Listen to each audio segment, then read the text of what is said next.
கிறிஸ்துவில் பிரியமான சகோதர சகோதரிகளே, இயேசு எங்கே நடந்துட்டு இருந்தார்? எங்கே நடந்துருந்தார்? சத்தமாக சாலமோன் தான் சொல்கிறீங்களே தவிர அடுத்த வார்த்தை கேட்கவே மாட்டேங்குது. சாலமோன் மண்டபத்தில் நடந்து கொண்டு இருந்தார். அந்த டைம் என்ன நேரம் அப்படின்னா 2-3 மணியில் சொல்ல என்ன சொல்கிறது, நானே சொல்லிடுறேன். எருசலேமில் கோவில் அர்ப்பண விழா நடந்து கொண்டது. திருவிழா காலம் அது இல்லை, திருவிழா காலம். இப்போ நம்ம எப்படி ஜூன் மாதம் நம்ம திருவிழா கொண்டாட போகிறோமோ அதுபோல் ஒரு திருவிழா காலம். என்ன திருவிழா? அர்ப்பண திருவிழா. என்ன அர்ப்பண திருவிழா? இப்போ இந்த ஆலயத்தை வச்சு நான் பேசுகிறேன். ஃபஸ்ட்டு இந்த ஆலயத்தை எனக்கு அதிகம் வரலாறு தெரியாது. முதல்ல புதுசாக எப்போ கட்டினீங்க? எலிசபெத்தம்மா சொல்லுங்கள். எத்தனை வருஷத்துக்கு முன்னாடி கட்டினீங்க புது ஆலயம்? முன்னாடி நிறைய பேர் என்கிட்ட சொல்லியிருக்கிறீங்க, முதல்ல தென்னங்கீத்தில் தான் ஃபாதர் இந்த இந்த இந்த ஆலயம் இருந்துச்சு, அப்படி தானே? ஜார்ஜ் அண்ணா பார்த்துருக்கீங்களா? தென்னங்கீத்தில் தான் இருக்கும். அப்புறமா கொஞ்சம் கொஞ்சமாக ஆண்டோடைய ஆசீர்வாதம், குருக்களுடைய முயற்சி, இறை மக்களுடைய கொடை, ஆலயம் வளர்ந்தது, நல்லா இப்போ பெருசாகிடுச்சு. இப்போ சமீபத்தில் செல்வம் ஃபாதர் இதை புதுப்பிச்சாங்க, அப்படி தானே? புதுப்பித்தாங்க, ரெனோவேஷன் என்று சொல்லுகிறோம், புதுப்பித்தல். என்ன நடந்தது? எருசலேம் ஆலயத்துக்கு வரவும் போகிறவங்களாம் இடிச்சுட்டு போயிட்டானுங்க.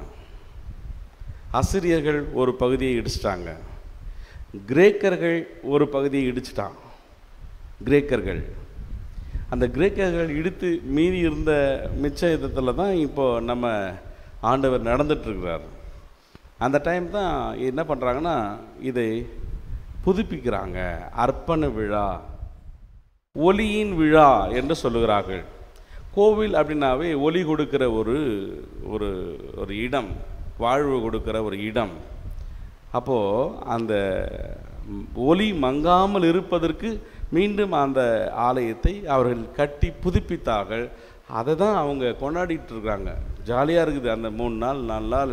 யூதர்கள் இனிமேல் நம்ம வாழ்க்கையில் ஆண்டவர் நம்மோடவே இருப்பார் அப்படின்னு கொண்டாடிட்டுருக்கிற சூழல், அது விழா காலம். அப்போ தான் சாலமோன் மண்டபத்தில் இதுக்கும் அதுக்கும் நடந்துட்டுருக்கிறாரு ஆண்டவர் இயேசு. அந்த நேரத்தில் கேள்வியை கேட்குறாங்க. என்ன கேள்வி கேட்டாங்க?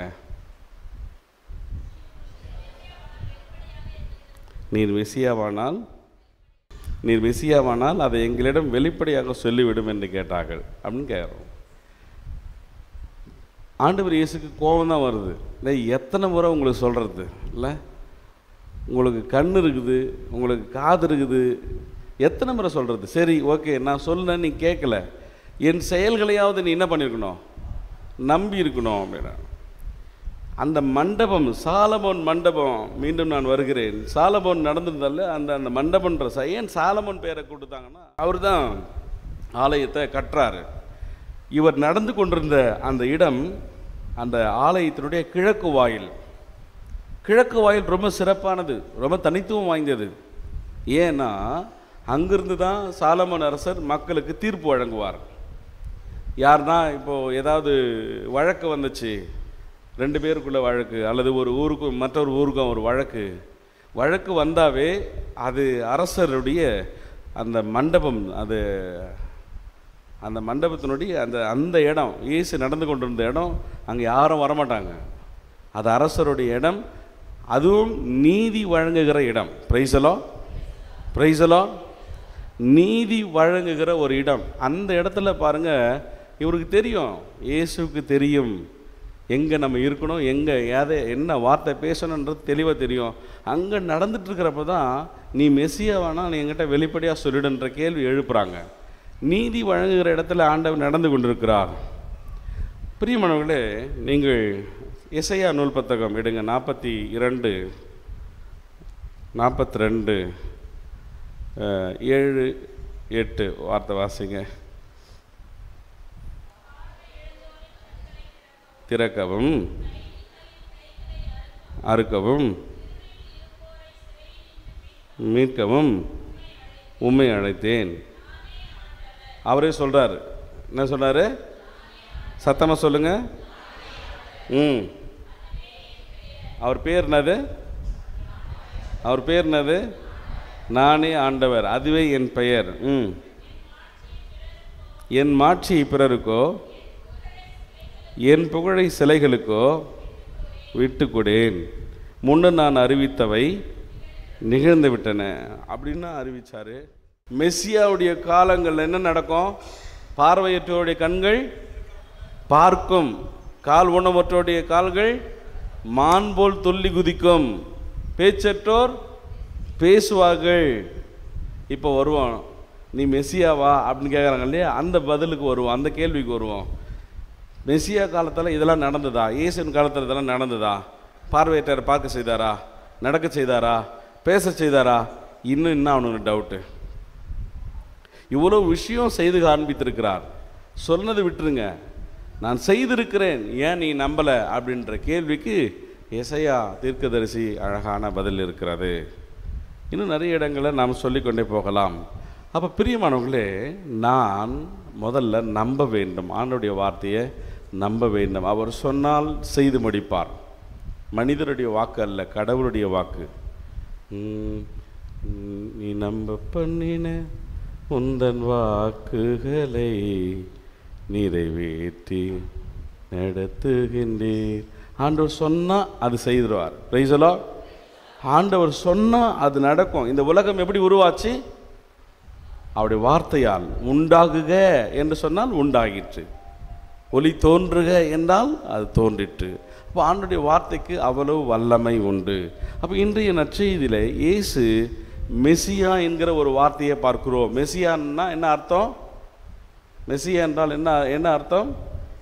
அருள் பொழிவு செய்யப்பட்டவர் என்பது பொருள். Price the Lord. இப்போ பிரச்சனையே யூதர்களுக்கு இதான், நீலாம் அருள் பொழிவு பெற்றவனா அப்படின்னு கேட்குற கேள்வி தான் இது. நீ மெசியா தான் வெளிப்படையாக சொல்லிடு அப்படின்றான். அருள் பொழிவு பெற்றவர், இதற்கு இணையான இன்னொரு சொல் உண்டு விவிலியத்திலே, கிறிஸ்து. நம்ம இயேசு அப்படி தனியாக சொல்கிறது கிடையாது, இயேசு கிறிஸ்து என்று சொல்லுகிறோம். Price the Lord. Jesus Christ என்று சொல்லுகிறோம்.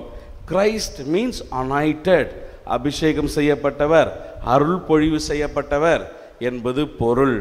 அப்போ இயேசு கிறிஸ்து இங்கே மெசியா என்பதை உணர்த்துகிற விதமாக நான் செய்திருக்கிற செயல்கள் சான்று என்பதை சுட்டி காண்பித்துவிட்டு பிறகு சொல்லுகிறார், நீங்கள் என் மந்தை சேர்ந்தவர்கள் அல்ல, என் ஆடுகள் எனது குரலுக்கு செவிசாய்க்கின்றன, எனக்கும் அவற்றை தெரியும் என்று சொல்லுகிறார். அவையும் என்னை பின்தொடர்கின்றன என்று சொல்லுகிறார். பிரியமானவர்களே, நீதி வேண்டும்னா எனக்கு ஆண்டவருடைய குரல் கேட்கணும். நீதி, என் குடும்பத்துக்கான நீதி வேண்டும்னா எனக்கு யாருடைய குரல் கேட்கணும்? சாலமோன் மண்டபத்தில் நடந்துட்டுருக்கிறாரே, அவருடைய குரல் எனக்கு கேட்க வேண்டும். அதுக்கு நான் எருசலேம் போகணுன்னு அவசியம் கிடையாது. இந்த பலிப்பீடத்தை நோக்கி வந்தாவே இதுவே புதிய சாலமோன் மண்டபத்தினுடைய எழுச்சியான இடம். இங்கே ஆண்டவர் நடமாடிக்கொண்டிருக்கிறார். இங்கே ஆண்டவர் என்னுடைய வழக்குகளுக்கு பதில் கொடுக்கிறார், என்னுடைய குழப்பங்களுக்கு தெளிவு கொடுக்கிறார், தீர்வு கொடுக்கிறார். என்னுடைய பிரச்சனைகளுக்கு அவர் மிக அழகான சுமூகமான தீர்வுகளை கொடுக்கிறார். என்னுடைய மனப்போராட்டங்களுக்கு சமாதானத்தையும் ஆறுதலையும் தருகிறார். எனவே இங்கே நான் வர வேண்டும். ஆண்டவரை ஒருபொழுதும் ஐயப்படுவதை நிறுத்திவிட வேண்டும். ஆண்டவருடைய வார்த்தை உயிருள்ளது, ஆற்றல் மிக்கது, இரு பக்கமும் கருக்க வாய்ந்த வாளினும் கூர்மையானது என்று பார்க்கிறோம். எனவே பிரியமானவர்களே, ஆயனுடைய கரங்களில் நான் இருக்கிறேன் என்கிற உணர்வு வேண்டும். Praise the Lord. Praise the Lord. ஆயனுடைய கரங்களில் நாம் இருக்கிறோம். ஆயன் இயேசு கூட இருக்க எனக்கு கவலை இல்லை. கையை பிடிச்சு கூட நடக்க யாரும் தேவையில்லை. ஏன்னா ஒரு ஆட்டுக்குட்டி கொஞ்சம் நொண்டி நொண்டி நடக்கும். என்ன பண்ணுவார் ஆயன்? அதை தூக்கி தோல் மேலே போட்டுப்பார். ஒருவேளை உங்கள் குடும்பங்களிலே சூழ்நிலைகள் அப்படி இருக்கிறது என்றால் ஆண்டவர் உங்களை தூக்கி சுமந்து கொள்வார். இந்த ஃபுட்பிரிண்ட்ஸ் கதையை உங்களுக்கு தெரியும், ஏற்கனவே கூட சொல்லியிருக்கிறேன். பழைய கதை. கடற்கரையிலே தகப்பனும் குழந்தையும் நடந்து சென்று கொண்டிருக்கிறார்கள். அந்த குழந்தைக்கு தன்னுடைய பாதங்கள் அந்த கடற்கரையிலே பதிவதை பார்த்து ரொம்ப பூரிப்பு ஏற்படுகிறது. திரும்பி திரும்பி தன் பாதங்களையும் தன் தந்தையின் பாதங்களையும் பார்த்து அகமகிழ்கிறது. ஒரு சில இடங்களில் பார்த்தால் தந்தையினுடைய பாதங்கள் மட்டும்தான் தெரிகிறது, அந்த குழந்தையினுடைய பாதம் தெரியவில்லை. அப்பொழுது அந்த குழந்தை கேட்கிறான் தகப்பனை பார்த்து, அப்பா, ஒரு சில இடங்களில் நம்முடைய 2 பாதங்களும் அங்கே பார்க்க முடிந்தது, ஒரு சில இடங்களில் உங்கள் பாதம் மட்டும்தான் தெரியுது, என் பாதம் தெரியலையே. அப்படிப்பட்ட இடங்கள் எல்லாம் ஆபத்தான இடங்கள், அப்பொழுது நான் உன்னை தூக்கி கொண்டேன் என்று தந்தை சொன்னாராம். இறைவன் அப்படிதான் நம்மை விட்டு விடுவது கிடையாது. ஆபத்தான இடங்களில் நம்மை தூக்கி சுமக்குகிற நல்ல ஆயன். அவர் சொன்னால் செய்து விடுவார். அவரை நான் நம்ப வேண்டும். அவருடைய கரங்களில் நம்மை போட்டு விடுவோம். திருப்பாடல் அதான் சொல்லுகிறது, ஆண்டவரின் கரத்தில் உங்களை போட்டு விடுங்கள், கர்த்தர் மேல் பாரத்தை போட்டுவிடு, கலங்கி தவிக்காதே, நடந்ததை மறந்துவிடு, தொடர்ந்து நீ முன் செல் என்கிற பாடல்களை எல்லாம் நாம் பார்க்கிறோம். எனவே ஆயன் இயேசு நம் கூட இருக்கிறார், உங்கள் கூட இருக்கிறார், உங்களை வழிநடத்துகிறார், உங்களை சுமந்து கொள்கிறார். உங்களுக்கு என்ன தேவை என்பதை அவர் அறிவார். என் ஆடுகளை எனக்கு தெரியும் என்று சொல்லுகிறார். அப்படின்னா என் வாழ்வின் தேவைகள் என்ன என்பதை அறிந்த இயேசு இருக்கிற பொழுது நான் ஏன் கவலை கொள்ள வேண்டும்? கவலை வேண்டாம், பயம் வேண்டாம், அச்சம் வேண்டாம், கலக்கம் வேண்டாம், கண்ணீர் வேண்டாம், சுமைகள் வேண்டாம். அவர் சுகங்களாக நம்மை மாற்றி விடுவார். இந்த திருப்பலியிலே நன்றி பெருக்கோடு அவருக்கு நாம் பலி ஒப்பு கொடுப்போம், பலியிலே ஜெபிப்போம், இணைந்து மன்றாடுவோம், ஒருவர் மற்றவருக்காக ஜெபிப்போம், தேற்றிக்கொள்வோம், நோயுற்றோருக்காக மன்றாடுவோம், முறையிடுவோம், பிரிந்திருக்கிற தம்பதியர்களுக்காக ஜெபிப்போம். இன்னும் விசேஷமாக இந்த வெப்பத்தை தணிக்கும்படியாய் ஆண்டவரிடத்தில் நாம் கேட்போம். ஒரு நல்ல குளிர்ச்சியான நிழலை, நல்ல மழையை கொடுக்க வேண்டும் என்று சொல்லி இந்த திருப்பலியில் ஜெபிப்போம். குழந்தைகளுக்காக, விடுமுறையில் இருக்கிற குழந்தைகளுக்காக, முதியவர்களுக்காக இந்த திருப்பலியிலே நாம் சிறப்பாக ஜெபித்து கொண்டாடுவோம்.